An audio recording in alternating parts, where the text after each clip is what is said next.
Hello everyone, welcome to my channel. आज हम बनाने जा रहे हैं मसर चावल। मसर चावल ऐसी रेसिपी है जो कि गर्मियों में बहुत ज़्यादा खाई जाती है और हर घर में बनाई जाती है। अब हर घर में मसर चावल बनते हैं और हर बंदे की एक अपनी रेसिपी होती है। तो मैं दो तरह से ये बनाती हूँ मसर चावल। तो एक रेसिपी आपके साथ इस दफ़ा शेयर करूँगी और अगली रेसिपी जो है वो नेक्स्ट टाइम किसी वीडियो में इंशाल्लाह ताला शेयर करूँगी। तो चलते हैं अपनी रेसिपी की तरफ। इसमें टमाटर भी ऐड होंगे तड़के के अंदर। गोल कटे हुए टमाटर, हरी मिर्च, प्याज और लहसुन बारीक कटा हुआ। कूटना नहीं है, ना ही ज़्यादा चॉप करना है, जैसे हम तड़के में बनाते हैं उस तरह से बना के। तो वो ऑयल में घी में डाल के तो उसको थोड़ा सा भून लेंगे। अब इसको इतना ज़्यादा नहीं भूनना, बस थोड़ा सा इस तरह से करना है कि इसका थोड़ा सा पानी छोड़ने लगे, सब्ज़ी जो है वो अपना पानी छोड़ने लगे। तो उस वक्त नमक, लाल मिर्च और हल्दी, ये तीनों चीज़ें ऐड करके इसको थोड़ा सा भून लेंगे। नमक, हल्दी और मिर्च, ये तीनों चीज़ें ऑयल में नहीं कभी भी डालनी चाहिए। ये उस वक्त ही डालनी चाहिए जिस वक्त थोड़ी थोड़ी ना हमारा मसाला ज़रा गीला गीला हो, ऐसे वो फिर गले में लगने लग जाती है। जो हमारा तड़के का मसाला है वो ज़रा नरम हो जाएगा। और टमाटर गोल गोल काट के डाले होते हैं। तो देखें अभी आपके सामने ये टाइम चल रहा है, कोई इसमें कटिंग नहीं हुई हुई। तो देखें टमाटर जो है वो नरम होने लग गया और इसका छिलका लहदा हो गया। ये देखें काबू नहीं आ रहा लेकिन इसका छिलका लहदा हो गया। तो गोल टमाटर डालने का फ़ायदा सबसे ये रहता है, मसाला बहुत अच्छा बन जाता है। फिर इसके बाद इसमें थोड़ा सा ज़ीरा ऐड करेंगे। जब वो थोड़ा सा लगेगा कि थोड़ा सा इसका पानी खुश्क हो गया, देखें देखने में लग रहा है ना पानी जैसे खुश्क हो गया और घी ऑयल अलहदा हो गया। अब ये हमारा मसाला इस तरह का ही हमें चाहिए।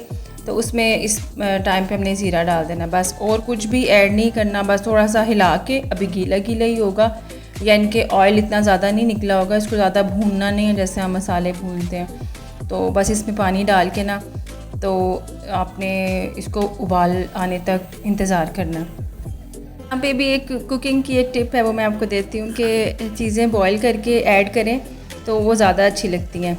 और दूसरा ये कि हम कोई दाल बना रहे हों या मसर हों, चाहे धुली हुई दाल हो तो चाहे छिलके वाली या छिलके के बगैर वाली या साबित जैसी भी दाल हो, उसको अगर हम ऐसे ही पानी डाल के तो साथ ही पकने रख देते हैं, उसमें स्प्राउट्स निकल आते हैं। तो उसका जायके में भी फ़र्क हो जाता है और उसका अच्छी सी उसकी कंसिस्टेंसी नहीं बनती, थिक नहीं होती। वो जो जड़ें होती हैं वो अलग-अलग से नज़र आ रही होती हैं। तो ये कुकिंग में अपनी ज़रूर ऐड कीजिएगा ये वाली टिप कि चीज़ें बॉईल करके इसमें ऐड करेंगे। अब ये अच्छी तरह बॉईल हो गया तो अब इस टाइम पे हम इसमें मसर ऐड कर देंगे। इससे मसर अच्छे बनेंगे, क्योंकि मसरों को हल्की आंच नहीं मिल रही, तेज़ आंच मिल रही है। उबले हुए पानी में डालने से मसर बहुत अच्छे बन जाते हैं। अब ये कुकर लगा देंगे, चाहे तो आप ऐसे ही बना लें। कई लोग कुकर को नहीं पसंद करते इसलिए कि इसके फटने का ख़तरा होता है, लेकिन जो चीज़ें झाग छोड़ती हैं, जिनकी झाग होती है, सिर्फ उन्हीं की वजह से कुकर फटता है। और उनका तरीका ये होता है कि आपने जिस वक्त पकाया है पहले उसकी झाग ऊपर से उतार लें, उसके बाद जिस वक्त झाग उतर जाए तो आप कुकर लगा दें बेफिक्र होके। इससे कभी भी कुकर फटने का कोई ख़तरा नहीं होता, अंदेशा नहीं होता। यखनी, चने की दाल, सफ़ेद चने, इनकी बहुत ज़्यादा झाग होती है, तो ये झाग ऊपर से उतार के तो फिर कुकर लगाएं तो कुकर इंशाल्लाह कभी भी नहीं फटेगा।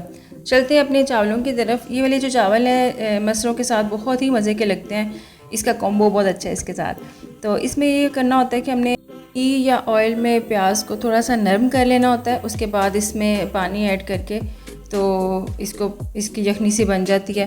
तो इसमें प्याज नरम हो जाते हैं, वो इतने नज़र नहीं आते और प्याज़ों का एक बहुत अच्छा सा टेस्ट इसमें आ जाता है। लगता नहीं है कि भी प्याज डले हुए हैं और नज़र भी नहीं आते। प्याज़ों के अंदर ऑयल या घी आपने उसी वक्त दोनों चीज़ों को इकट्ठा डालना है, ताकि दोनों इकट्ठे जिस वक्त गर्म होंगे तो उनकी खुशबू जायका बहुत अच्छा निकलेगा। तो इसमें ये देखें, आपने इसको लाल नहीं करना, ब्राउन नहीं करना, बस थोड़ा सा फ्राई करके तो आपने पानी डाल देना। अब ये थोड़ी सी इसकी यखनी बनानी है, इसी में दोनों को बहुत अच्छे तरीके से पका लेना आपने।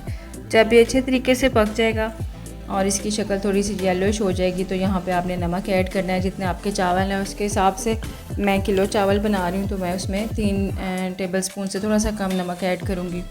तो इसको फिर नमक डाल के थोड़ा सा और पका लेना। कुकर की सीटियाँ जोशो खरोश से चल रही हैं, कुकर बहुत सीटियाँ मार रहा है